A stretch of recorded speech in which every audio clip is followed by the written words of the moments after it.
Nail polish لگانا کیسا ہے؟ نیل کہتے ہیں ناخنوں کو، ناخنوں پر جو پالش ہوتی ہے اس کو نیل پالش کہتے ہیں، اس کا لگانا کیسا ہے؟ واضح ہے کہ نیل پالش میں اگر کوئی ناپاک چیز شامل کی گئی ہو تو اس کا لگانا جائز نہیں ہے۔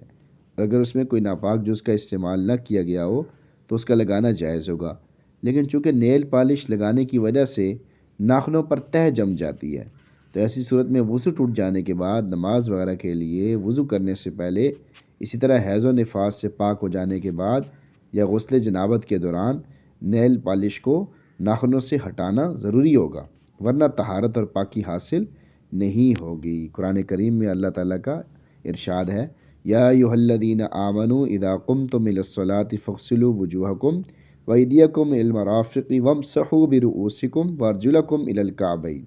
اے ایمان والو، جب تمہارا نماز کے لیے کھڑے ہونے کا ارادہ ہو تو وضو کے لیے اپنے چہروں کو، اپنے ہاتھوں کو کونیوں سمیت دھو لو اور اپنے سروں کا مسح کرو اور اپنے پاؤں بھی ٹخنوں سمیت دھو لو۔ اکبر فتاوی ہندیہ کی بھی عبارت دی گئی ہے، تو بڑی کتابوں سے دلائل بھی دیے گئے ہیں۔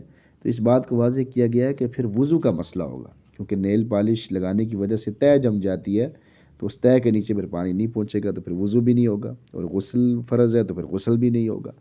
تو اس لیے صحیح مسئلہ سیکھنا ضروری ہے، اس پہ عمل کرنا بھی ضروری ہے۔ اللہ تعالیٰ ہمیں صحیح علم سیکھنے، سمجھنے، عمل کرنے کی توفیق اور ہمت نصیب فرما دے، آمین۔